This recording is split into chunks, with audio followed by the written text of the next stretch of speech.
Hello students, welcome to smart study. मेरा नाम है ज्योति और हमारी एलिजाबेथ एज कंप्लीट हो चुकी हैं। उसमें हमारे फ्रांसिस बेकन एक राइटर हैं, वो रहते थे। उसको मैं आज के लेक्चर में कंप्लीट करवाऊंगी। चलिए आज का लेक्चर हम स्टार्ट करते हैं। हमारा लेक्चर आज फ्रांसिस बेकन एक इम्पोर्टेंट राइटर होते हैं नेट के पॉइंट ऑफ व्यू से। तो उनका सबसे पहले उनकी वो देख लेते हैं, कब उनका जन्म हुआ, कब उनकी डेथ हुई। He was born in 1561 and died in 1626। ठीक है। और एजुकेशन कहाँ से है उनकी? Trinity college. He was educated at Trinity college of Cambridge. Cambridge university से जो कॉलेज है उनका ट्रिनिटी, उसमें एजुकेटेड थे वो। ही वॉज ए इंग्लिश फिलोसफर। वो फिलोसफर भी थे। स्टेट्समैन कौन होते हैं?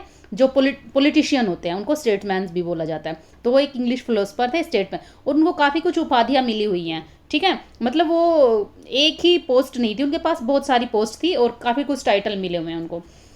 He was also a lord chancellor of England and आगे इसकी पोस्ट मैं अच्छे से डिस्कस करूंगी, क्या क्या इसको टाइटल्स मिले हुए हैं। यहाँ पे बस ये क्या क्या इंपॉर्टेंट है, यहाँ से क्या याद रखना है। He was a lord chancellor of England and he was interested in scientific research. ठीक है। उनके mostly work dedicated to scientific research, मतलब साइंटिफिक रिसर्च में काफ़ी कुछ बिलीव करते थे और उसको लेके ही उन्होंने अपने वर्क पे काम किया है। ठीक है। Scientific knowledge based on only upon inductive reason. और जो साइंटिफिक जो नॉलेज है, साइंटिफिक जो रिसर्च करते हैं, वो उनका मेथड क्या होता है साइंटिफिक रिसर्च करने का, मतलब किस मेथड को वो इंट्रोड्यूस करते हैं, वो बोलते हैं इंडक्टिव रीजनिंग। मतलब inductive method is the best method for scientific research. Inductive method अब क्या होता है? इंडक्टिव मेथड ये होता है लाइक जो न्यूटन थे या कौन हमारे साइंटिस्ट होते हैं ना, मैं उनका शायद नाम भूल गई, जो वो एक पेड़ से देखते हैं एप्पल गिरती है सॉरी, पेड़ से एप्पल गिरते हुए देखते हैं और वो उससे उस आइडिया से उनको पता चलता है ना कि ग्रेविटेशनल पावर है। तो पहले वो एग्जाम्पल देखते हैं। इंडक्टिव मेथड था वो उनका। कैसे? उनको पहले एप्पल गिरते हुए दिखाई दी तो उनको लगा ये एप्पल नीचे ही क्यों गिरी, ऊपर क्यों नहीं गई। तो कुछ और भी एग्जाम्पल देखे होंगे उन्होंने। तो ये बहुत सारे एग्जाम्पल का, या फिर कोई और भी घर में भी देखा होगा उन्होंने, कुछ भी छोड़ते हैं तो वो सिर्फ नीचे ही जाता है। ठीक है। तो इतने सारे एग्जाम्पल्स को मिलाकर उसने कंक्लूजन निकाला कि भाई अर्थ के अंदर कुछ पावर है जो चीज़ों को नीचे खींचती है। और वो क्या है? उन्होंने क्या कंक्लूजन निकाला, क्या जनरल मेथड निकाला, मतलब रूल्स निकाला, उसने अपना फॉर्मूला दिया। भाई ग्रेविटेशनल पावर है अर्थ के अंदर। तो क्या क्या हुआ? एग्जाम्पल से स्टार्ट किया उन्होंने, एक जनरल मेथड, जनरल रूल पे ख़त्म की बात। मतलब पर्टिकुलर टू जनरल, इसके बारे में बात करते हैं। मतलब और क्या हो सकता है, लाइक हम जैसे मैथ्स में अप्लाई करें। मैथ्स में क्या करते हैं? बहुत सारे क्वेश्चंस करते हैं हम, लाइक ठीक है, क्वेश्चंस करके और लास्ट में किसी कंक्लूजन पे निकलना और हम ये बताना बच्चों को भाई ये क्वेश्चन किए आपने, इससे ये मेथड निकल के आया। ना कि पहले ही रूल दे दिया और उस रूल वो लाइक a+b की पावर क्यूब, ये रूल आपने बच्चों को दे दिया और बोला इस रूल में अपने क्वेश्चंस को फिट करो। ऐसा नहीं, ये इंडक्टिव मेथड नहीं है, बल्कि बच्चों को पहले क्वेश्चन दिए और उन क्वेश्चंस के थ्रू जब वो लास्ट में बताना उनको ये रूल है, इस पे अप्लाइड हुआ है ये। ठीक है। मतलब एग्जाम्पल्स पहले करवाना और रूल्स बाद में निकलवाना, कंक्लूजन देना लास्ट में, ये होता है पर्टिकुलर टू जनरल। ये इंडक्टिव मेथड होता है। ठीक है। इसमें बिलीव करते थे। मतलब यहाँ से क्या समझ आया? यहाँ से ये समझ आया कि वो साइंटिफिक मेथड, साइंटिफिक रिसर्च में इंटरेस्टेड थे और उनका साइंटिफिक रिसर्च का मेथड कौन सा था? इंडक्टिव मेथड, जिसका क्या फॉर्मूला होता है? Particular to general. He was also called father of empiricism. Empiricism क्या होता है? Use of experiment. मतलब जब हम वही साइंटिफिक रिसर्च के बारे में बात करते हैं, हमारे आइडिया ना हमारे एक्सपेरिमेंट या एक्सपीरियंस पे बेस होने चाहिए, ना कि इमेजिनेशन के थ्रू काल्पनिक बातें करनी चाहिए। हमें सैद्धांतिक बातें नहीं करनी चाहिए, बल्कि हमारे एक्सपेरिमेंट और हमारे एक्सपीरियंस पे हमारा आइडिया बेस होना चाहिए। ठीक है। वो होता है इम्पीरिसिज्म। ठीक है। तो क्या थे वो? Francis Bacon also called father of empiricism. He was also ये पॉलिटिशियन मैं बता चुकी हूँ। एलिजाबेथन के टाइम पे वो एक रिनोन्ड पॉलिटिशियन थे। ही was also a lord chancellor. बताया ना मैंने, काफ़ी कुछ टाइटल्स मिले हुए हैं। वो ही was also a lord chancellor. पूछा जाता है ये लॉर्ड चांसलर कौन से राइटर थे जो लॉर्ड चांसलर थे, या फिर ये क्वीन एलिजाबेथ के लीगल एडवाइज़र भी होते थे। ठीक है, वही साइंटिफिक मतलब उन्होंने काफ़ी साइंटिफिक रिवोल्यूशन के फील्ड में काफ़ी कुछ काम किया है। उनका मेथड, उनके नाम से एक मेथड आता है, बेकोनियन मेथड। ये क्या था, ये इनका एक वर्क होता है नोवम ऑर्गेनम। नोवम ऑर्गेनम 1620 में पब्लिश होता है ये। उसका नोवम ऑर्गेनम का इंग्लिश में मीनिंग क्या है, न्यू मेथड। इसमें बेकोनियन मेथड आता है। और बेकोनियन मेथड क्या होता है, इसमें वही साइंटिफिक रिसर्च के बारे में बात करते हैं। ये बोलते हैं हमारी साइंटिफिक रिसर्च का बेस आइडियलिज्म ना होकर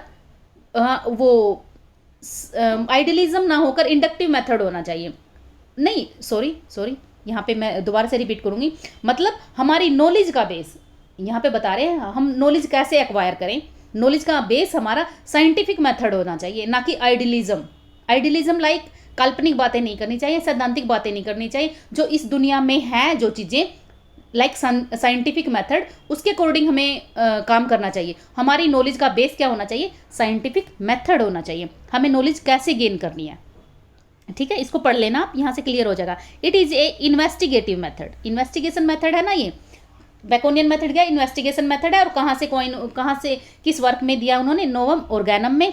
और किस बेस की बात की है, जो इन्वेस्टिगेशन मेथड में बेस क्या होना चाहिए हमारा, इन्वेस्टिगेशन के लिए क्या बेस होना चाहिए, साइंटिफिक मेथड होना चाहिए, ना कि आइडियलिस्टिक मेथड कौन अप्लाई करते हैं, मतलब किसका मेथड होता है, ये अरिस्टोटल होते हैं, वो ये आइडियलिस्टिक मेथड में बिलीव करते हैं। लेकिन हमारे फ्रांसिस बेकन इनसे एक स्टेप आगे जाते हैं और वो बोलते हैं हमारी इन्वेस्टिगेशन का बेस हमारा साइंटिफिक मेथड होना चाहिए। और यहाँ नेट के पॉइंट ऑफ व्यू से क्या इंपॉर्टेंट है, बेकोनियन मेथड क्या है, फ्रांसिस बेकन के नाम के ऊपर आया है। उन्होंने अपने वर्क नोवम ऑर्गेनम में दिया है ये, ठीक है। और ये क्या है, एक इन्वेस्टिगेटिव मेथड, ठीक है। अब बात करते हैं इनके एसेज। नहीं, इनका पहले टाइटल्स की बात कर लेते हैं। ऐसे के लिए काफ़ी कुछ फेमस हैं ये। इससे पहले कि हम ऐसे पर जाते हैं, इनके टाइटल्स के बारे में बात कर लेते हैं। ये मैं पहले बता चुकी हूँ। क्वींस काउंसिल मतलब ये एक लीगल एडवाइज़र थे। जो क्वीन कौन होती है, क्वीन एलिजाबेथ के लीगल एडवाइज़र थे। लीगल एडवाइज़र को क्या और दूसरे वर्ड्स में क्या बोला जाता है, क्वींस काउंसिल। उनको सलाहकार थे ये, क्वीन एलिजाबेथ के सलाहकार थे। और कब बने थे, 1597 में। फिर जब क्वीन एलिजाबेथ की 1603 में डेथ हो जाती है, तो कौन आते हैं हमारे, जेम्स फर्स्ट आते हैं ना। ही अवार्डेड हिम विद नाइटहुड इन 1603। मतलब किंग जेम्स ने इनको नाइटहुड का पद दे दिया 1603 में। 1618 में 2 टाइटल मिले इनको।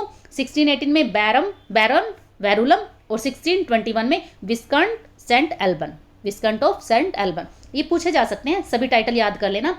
बैरन वेरुलम कौन थे, मतलब किसको टाइटल मिला, फ्रांसिस बेकन को। सेंट एल्बन फ्रांसिस बेकन को। और 1603 में नाइटहुड। और क्वींस काउंसिल कौन थे, मतलब क्वींस के लीगल एडवाइजर या सलाहकार कौन थे, वही फ्रांसिस बेकन।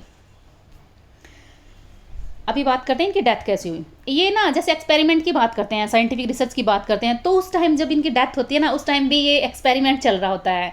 और इसकी इन्फॉर्मेशन कौन देते हैं हमें, जॉन आर्बरे बताते हैं कि इनकी निमोनिया से डेथ हुई। और उस टाइम भी ये रिसर्च ही कर रहे होते हैं, ठीक है। तो इनकी डेथ भी एक रिसर्च से हुई, अपने आप पर ही रिसर्च कर रहे थे, ठीक है। मतलब कुछ ठंड वगैरह में था इनका कुछ, तो तब इनकी डेथ हो जाती है।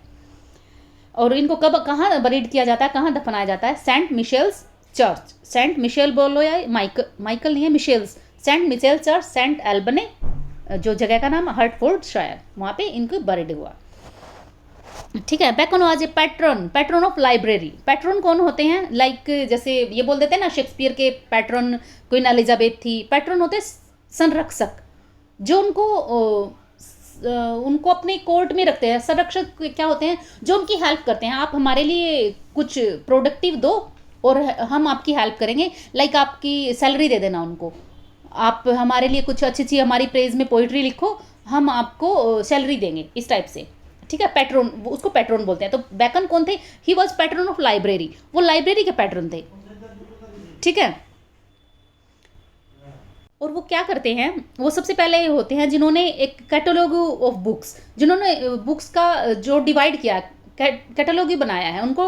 मतलब हिस्ट्री की बुक अलग बना दी उन्होंने, उनका अलग से बिब्लियोग्राफी तो बुक्स के लास्ट में होता है, कैटलॉग ही बोल सकते हैं इसको। उनको पोइट्री की अलग बुक्स, फिलोसफी की अलग बुक्स। मतलब पहले मिक्सअप होता था तो उन्होंने ऐसे लिस्ट बना दी, हिस्ट्री की बुक्स ये हैं, पोइट्री की ये हैं, फिलोसफी की हैं, और उनको आगे सब डिवाइड कर दिया। ठीक है, हिस्ट्री की बुक्स में भी लाइक मॉडर्न एज की बुक्स ये हैं, मॉडर्न एज पे जो वर्क्स हैं, लाइक मिडिवल एज के ये हैं, पोइट्री में भी लाइक इलीजी कौन सी है, इस टाइप से। मतलब मैं एग्जाम्पल दे रही हूँ। ठीक है, तो उन्होंने बुक्स को ऐसे डिवाइड किया। He was a patron of library. वो बुक्स के बारे में बोलते हैं, some books are to be tasted, others swallowed, some few be chewed and digested. वो बुक्स के बारे में बताते हैं, कुछ बुक्स ऐसी होती है जिनको सिर्फ टेस्ट करना चाहिए, कुछ बुक ऐसी होती है जिनको स्वालोड निगल जाना चाहिए, और कुछ बुक ऐसी होती है जो कोई चबा जाना चाहिए, डाइजेस्ट कर लेना चाहिए। मतलब क्या मीनिंग है? मीनिंग ये है, कुछ बुक गुड होती हैं, कुछ बुक बेटर, और कुछ द बेस्ट। ठीक है, ऐसे बताया है, उनको कैटेगराइज करने की कोशिश किया। ठीक है, अभी इनके बारे में जो अदर राइटर्स होते हैं वो क्या बोल रहे हैं। विलियम ब्लैक जो हमारे प्री रोमांटिक्स एक राइटर हैं, काफ़ी इंपॉर्टेंट है नेट के पॉइंट ऑफ व्यू से। वो बोलते हैं, जो हमारे फ्रांसिस बैकन हैं उनके बारे में विलियम ब्लैक बोलते हैं, Bacon's essays are good advice for Saturn's kingdom. जो बैकन के ऐसे हैं ना, वो जो सैटर्न को ना डेविल की किंगडम के लिए गुड एडवाइस है। एक आइडियल स्टेट के लिए अच्छे नहीं माने जा सकते उनके जो ऐसे हैं, वो सैटर्न मतलब डेविल, राक्षस, उनकी किंगडम, उनके साम्राज्य के लिए अच्छे हैं, आइडियल स्टेट के लिए अच्छे नहीं है। मतलब वो नेगेटिव कमेंट कर रहे हैं। विलियम ब्लैक का एक वर्क आता है, marriage of hell and heaven, marriage of hell and heaven, वहाँ पे ये कमेंट करते हैं विलियम ब्लैक फ्रांसिस बेकन के ऐसे पे। अब बात करते हैं अलेक्जेंडर पोप। ठीक है, इनको अभी आपने नाम सुना होगा, ये भी नेट के point of most important writer हैं। वो बोलते हैं हमारे फ्रांसिस बैकन के बारे में बोलते हैं, Francis bacon was wisest, brightest and meanest of Mankind. ठीक है, याद कर लेना इन दोनों को। फिर जो हमारे एक मिशेल डी मोंटेग होते हैं, he was called father of essays. इन्होंने सबसे पहले जो टर्म आती है मिशेल डी मोंटेग के एसेज से आती हैं। ठीक है, इसको डिटेल में पढ़ेंगे आगे हम। तो फादर ऑफ ऐसे कौन थे? Michel de Montaigne. और फादर ऑफ इंग्लिश ऐसे, यहाँ पे ये टर्म याद रखना, father of essays Michel de Montaigne and father of English essays Bacon. ठीक है, ये मतलब ये फ्रेंचमैन थे, और बैकन जो होते हैं इंग्लिश में लिखते थे, ये फ्रेंच में लिखते थे। ठीक है, इस वजह से फादर ऑफ ऐसे और फादर ऑफ इंग्लिश ऐसे को अलग अलग डिवाइड किया गया। जो मिशेल डी मोंटेग के ऐसे हैं वो 1580s के अराउंड लिखे जाते हैं। ठीक है, इनको अच्छे से डिस्कस करें अगले वाली स्लाइड में। अभी बात करते हैं ऐसे, जैसा कि हम बार बार देख रहे हैं, जो हमारे फ्रांसिस बैकन हैं ऐसे के बारे में काफ़ी कुछ अदर राइटर्स ने भी बोला, उन्होंने खुद भी अपने वर्क्स के बारे में बोला है। तो देख लेते हैं उनके एसेज में क्या इंपॉर्टेंट चीज़ें हैं। उनके ऐसे जो होते हैं ना, वो 3 पार्ट्स में डिवाइडेड हैं, मतलब 3 सीरीज़ में आते हैं। एक बार आते हैं वो 1597 में, 1612 में, मतलब 1612 में, और थर्ड सीरीज आती है उनकी 1625 में। 3 सीरीज आती है 1597 में, दूसरी सीरीज आती है 1612 में, और तीसरी सीरीज आती है 1625 में। ठीक है, पहले सीरीज में आते हैं 10 एसेज। पहले सीरीज में सिर्फ 10 ऐसे होते हैं, और उनका टाइटल क्या होता है? Title is important. एसेज या सब टाइटल है रिलीजियस मेडिटेशन। ये भी फुल टाइटल है, ये जो फर्स्ट सीरीज का टाइटल है ये, लेकिन आपको बस इतना ही याद रखना है, एसेज रिलीजियस मेडिटेशन। ठीक है, जो फर्स्ट सीरीज का क्या नाम है टाइटल का? Essays religious meditation. ठीक है, और पहले सीरीज में कितने ऐसे होते हैं? 10 होते हैं, और कब आते हैं? 1597 में। सिर्फ इतना ही याद रखना है। जिनकी वही टाइम पीरियड पूछा जाता है, पहली सीरीज कब आती है और कितने ऐसे होते हैं, और दूसरी सीरीज में आते हैं 38 ऐसे। ठीक है, फिर थर्ड सीरीज की बात करते हैं हम। थर्ड सीरीज में होते हैं 58 एसेज। ठीक है, उनका टाइटल क्या होता है? एसेज और काउंसल सिविल एंड मोरल। ये इंपॉर्टेंट है, ये बार बार पूछा जाता है पेपर में, इसको याद रख लेना। सॉरी, जो थर्ड ऐसे की सीरीज है उसका क्या नाम है? उसका नाम है काउंसिल सिविल्स एंड मोरल। ठीक है, एक इसी सीरीज में एक इंपॉर्टेंट ऐसे होता है जो फ्रांसिस बेकन का, ऑफ प्लांटेशन। पब्लिकेशन तो वही डेट होगी ना, इसी सीरीज का ऐसे है। ठीक है, इसको याद रख लेना। ऑफ प्लांटेशन किस सीरीज में आता है? थर्ड सीरीज में आता है। अभी इनके क्या मेथड था, कैसी फीचर्स थी, क्या करेक्टरिस्टिक थी इनके, उसमें देख लेते हैं एसेज के बारे में। उनकी जो एसेज होते हैं ना, जो फ्रांसिस बेकन के, वो practical wisdom, full of practical wisdom, worldly wisdom, मतलब सांसारिक ज्ञान होता है। वो कोई पर्सनल ऐसे नहीं है, लाइक अपनी किसी पर्सनल एक्सपीरियंस के बारे में लिख दिए। वो प्रैक्टिकल विजडम होती है, इस संसार में हमें कैसे बिहेव करना चाहिए, हाउ टू बी सक्सेसफुल, इस टाइप के ऐसे होते हैं। मतलब अभी आता है ना, कोई बुक्स देखी होंगी आपने, ज़िंदगी में सफल कैसे बने, इस टाइप से, है ना, उस टाइप, मतलब कुछ सिखाने के पॉइंट ऑफ व्यू से इन्होंने ये ऐसे लिखे हैं, ठीक है, फुल ऑफ प्रैक्टिकल विजडम। ये बस इतना ही पूछा जाता है यहाँ पे। जो फ्रांसिस बेकन के ऐसे क्या है, पर्सनल है या प्रैक्टिकल है, प्रैक्टिकल विजडम से, ठीक है।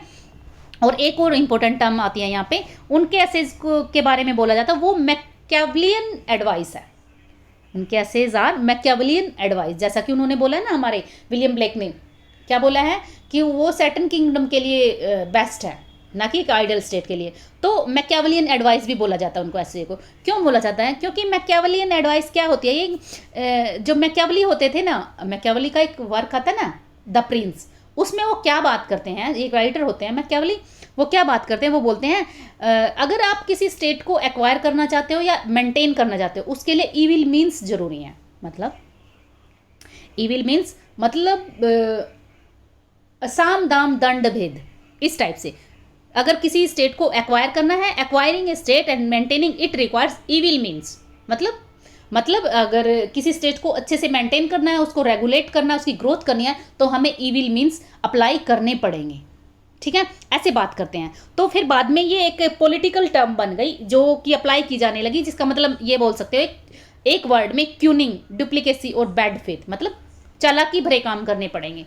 आज के पॉलिटिशियन ऐसे ही तो करते हैं ना, मैकियावेलियन होते हैं ना मोस्टली, मतलब उनका कोई गुड तो होता ही नहीं है, गुड मीन्स तो होते नहीं, मोस्टली इविल मीन्स होते हैं। पॉलिटिक्स के लिए वो कुछ भी करते हैं, ठीक है। तो मैकियावेलियन एडवाइस का मतलब आप समझ चुके होंगे मैं क्या कहना चाह रही हूँ, मतलब बैड एडवाइस, बैड फेथ, ठीक है। अभी बात करते हैं, उनका एक इंपॉर्टेंट ऐसे आता है, ऑफ सिमुलेशन एंड डिससिमुलेशन। उसमें एक इंपॉर्टेंट कोटेशन है, बस आपको याद रखना है, ये शेक्सपियर नहीं, वो फ्रांसिस बेकन है, उनका एक ऐसे है, ऑफ सिमुलेशन एंड डिससिमुलेशन। उसमें क्या एक कोटेशन है, वेरी वेरी इंपॉर्टेंट, उसमें क्या बात करता है इसकी, क्या beside nakedness is uncomely as well as in mind and body.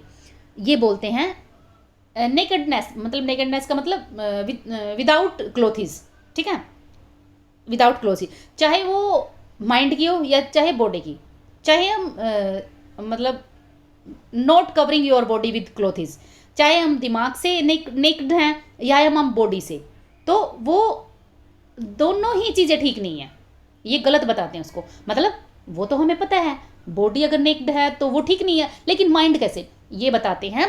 It had no small reference to man's manner and action, they be not all together open, the best composition and temperature is to have openness in faith and opinion, secrecy in habit, dissimulation is seasonable, a power to think there is no remedy।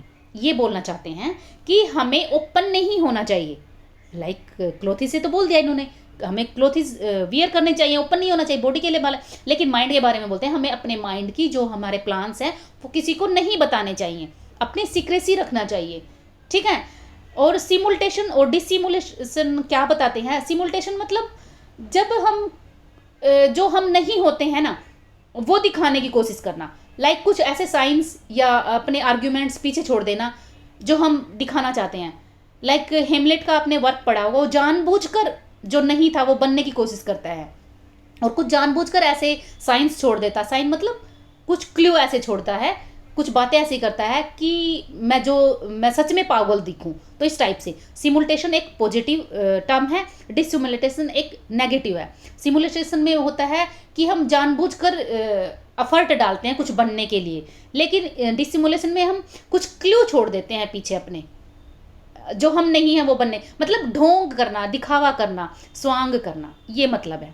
और क्या इसे क्या निचोड़ निकल के आता है, Francis bacon ये बताना चाहते हैं, हमें अपने जो सीक्रेट्स हैं कभी ओपन नहीं करने चाहिए, हमें अपने प्लान किसी को बताने नहीं चाहिए, और अंडर कवर हमें काम करते रहना चाहिए, ठीक है।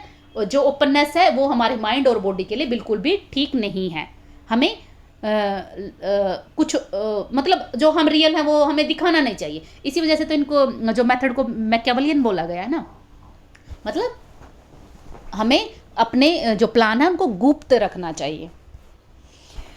ये इनकी कुछ कोटेशंस हैं जो फ्रांसिस बेकन है, वो इम्पोर्टेंट है, इनको देख लेना, इनको लर्न कर लेना, देख लेना क्या पूछे जाते हैं। Revenge is a kind of wild justice, a kind है यहाँ पे, revenge is a kind of wild justice है ना, ये मैकियावेलियन एडवाइस होगी ना। मतलब रिवेंज को तो हम ये बोलते हैं ना आज के समाज में या पहले भी, भाई रिवेंज नहीं लेना चाहिए। अगर किसी ने तो लो, अगर किसी ने किसी को कुछ गलत किया ना तो उसके पीछे लो है, वो काम करेंगे। अगर किसी ने किसी का मर्डर कर दिया तो इसका मतलब ये नहीं हम उसके जो रिलेटिव्स हैं या कोई और है उसका बदला ले, बल्कि लो अपना काम करेगा। लेकिन फ्रांसिस बेकन क्या बोलते हैं, नहीं, revenge is a kind of wild justice, ये एक टाइप से जस्टिस ही है, ठीक है। He that hath wife and children hath given hostage of fortunate, जिसके बच्चे हैं और वाइफ है वो भाग्यशाली है। Prosperity is blessing of Old Testament and adversity is the blessing of New. Prosperity doth best discover vice but adversity discover virtues, ठीक है। प्रोस्पेरिटी क्या है, मतलब प्रोस्पेरिटी ब्लेसिंग है ओल्ड टेस्टामेंट की, जो बाइबल की है ना, ये एक बाइबल है, ये एक ओल्ड टेस्टामेंट होती है कि न्यू टेस्टामेंट होती है, और जो एडवर्सिटी आती है वो न्यू टेस्टामेंट से आती है। प्रोस्पेरिटी डिस्कवर वाइस और एडवर्सिटी वर्चूज, ठीक है।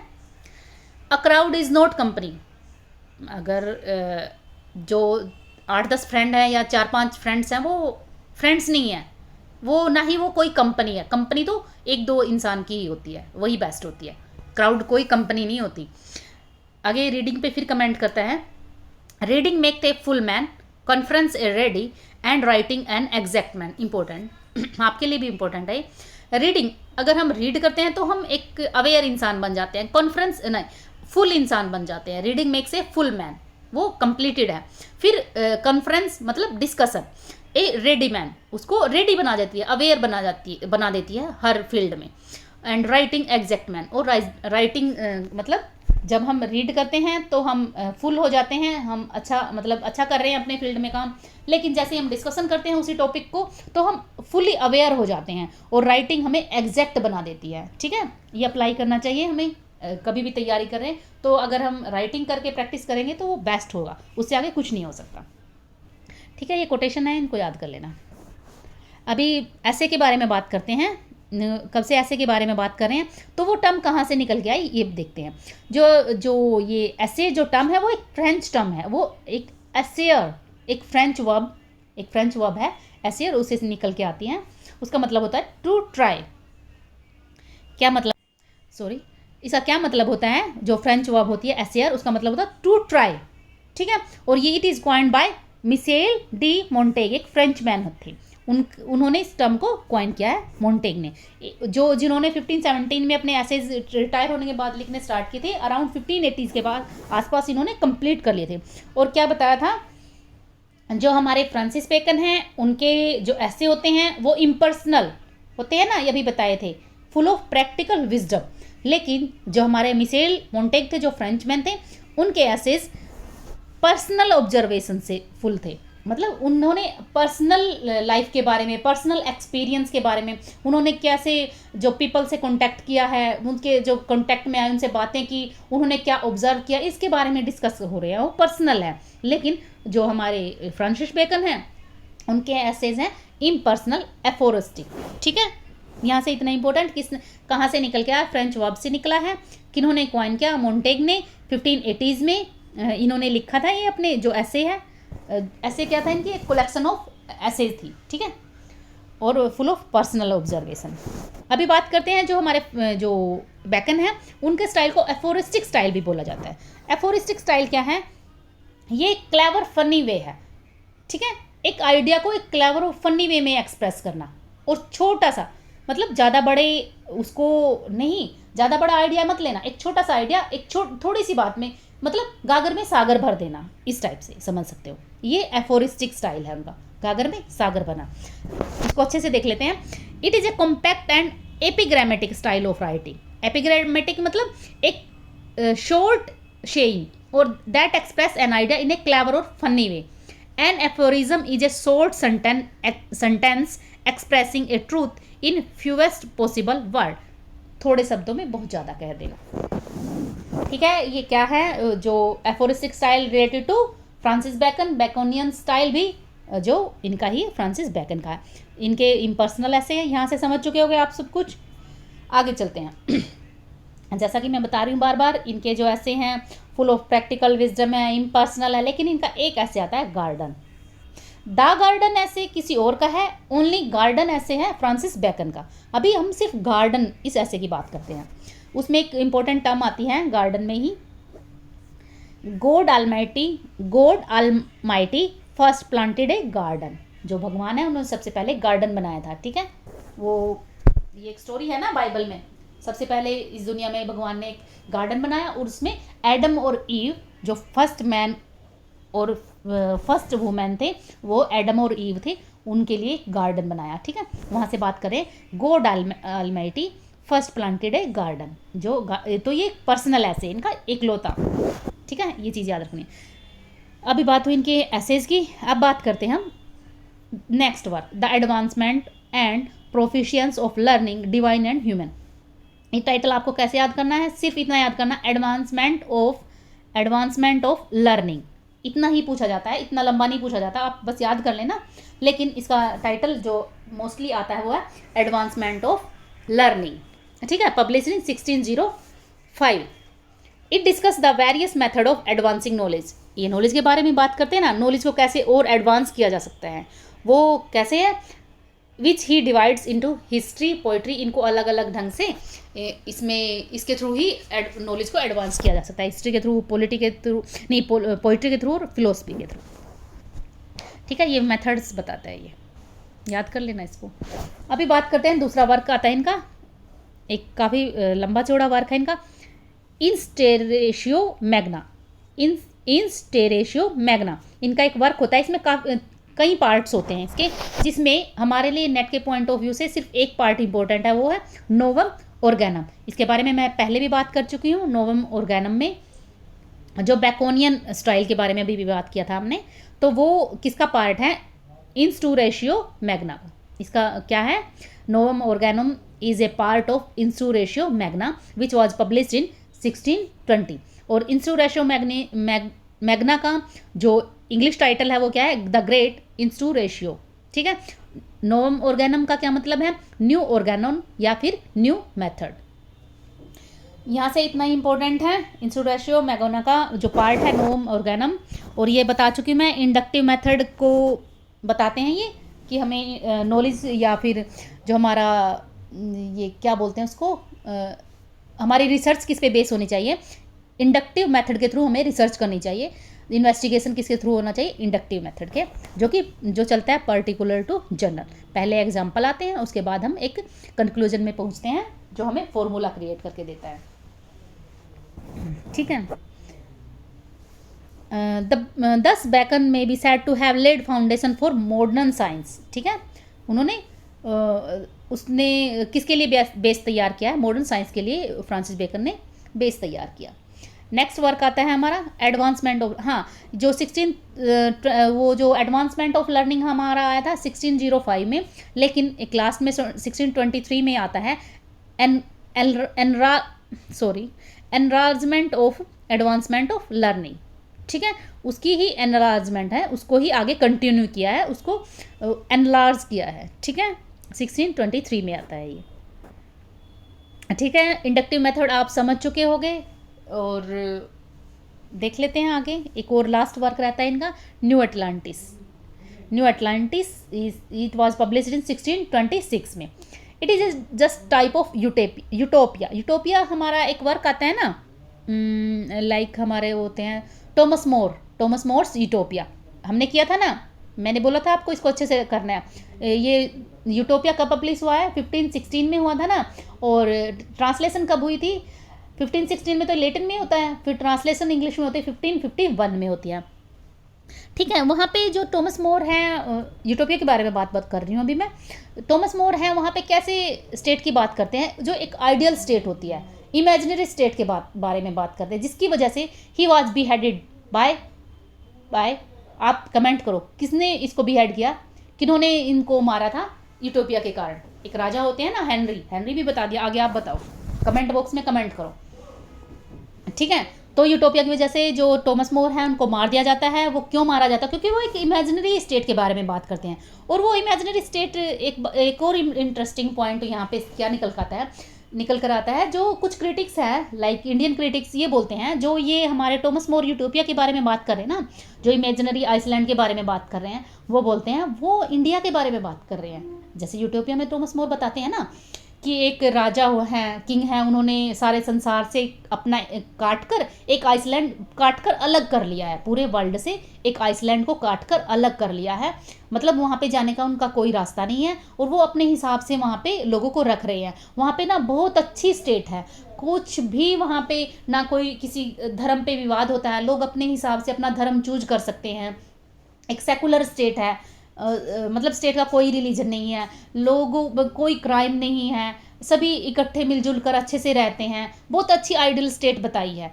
तो कुछ क्रिटिक्स बोलते हैं वो इंडिया की बात कर रहे हैं, उस टाइम में इंडिया ऐसा होता था। मतलब ये नेट में ऐसा नहीं पूछा जाता, बस मैं जस्ट ये इन्फॉर्मेशन देना चाहती हूँ। भी कुछ क्रिटिक्स ऐसा भी बोलते हैं, जो टॉमस मोर है ना इंडिया के बारे में बात कर रहे होते हैं। ठीक है, अभी बात करते हैं न्यू अटलांटिस पे दोबारा से आते हैं। तो न्यू अटलांटिस में टॉमस मोर तो क्या बात करते हैं, एक इमेजिनरी आइसलैंड की बात कर रहे हैं, जो एक आइडियल स्टेट है। लेकिन यहाँ पे जो न्यू अटलांटिस में जो हमारे फ्रांसिस बेकन है, वो भी एक इमेजिनरी आइसलैंड की बात करते हैं। लेकिन यहाँ पे क्या होता है, यहाँ पे स्कॉलर्स होते हैं, साइंटिस्ट होते हैं, जो इसके आइसलैंड पे जो पीपल हैं वो स्कॉलर हैं, साइंटिस्ट हैं। और जो इनका आइसलैंड है, it was dedicated to scientific research को डेडिकेटेड है वो, उसके बारे में वहाँ पे साइंटिफिक रिसर्च होती हैं। और वहाँ पे जो किंग होता है ना, सोलमन जो किंग होता है, उस ही dedicated his house for scientific research. Solomon house में एक साइंटिफिक रिसर्च के लिए उन्होंने अपने घर को डेडिकेट कर दिया है। यहाँ पे यही इंपॉर्टेंट है, यही क्वेश्चन बनता है, सिर्फ 2-3 क्वेश्चन बनते हैं ऐसे। न्यू अटलांटिस कब पब्लिश हुआ और ये क्या है, क्या जेनर है इसका, ये यूटोपिया टाइप से है, एक इमेजिनरी स्टेट के बारे में बात कर रहे हैं। और वहाँ पे किंग सोलमन्स हाउस वो इम्पोर्टेंट है, और वो it was dedicated for like education, religion या फिर scientific research. Option scientific research is right. ऐसे क्वेश्चन पूछे जाते हैं।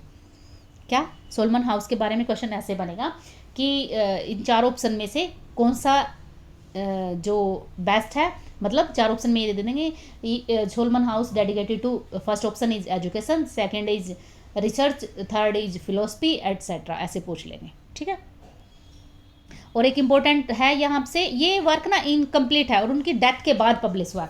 किसी भी जो राइटर है, कोई भी जो हमारे राइटर आते हैं, अगर उनका कोई भी वर्क इनकम्प्लीट है ना, वो वेरी वेरी इंपॉर्टेंट हो जाता है, वो नेट में पूछा जाता है। That is why it is important. जो न्यू अटलांटिस है वो इनकम्प्लीट है, इसके बारे में 3-4 पॉइंट इंपॉर्टेंट हैं, तो इस वजह से इनकम्प्लीट होने की वजह से ये इंपॉर्टेंट हो जाता है, इसको याद कर लेना।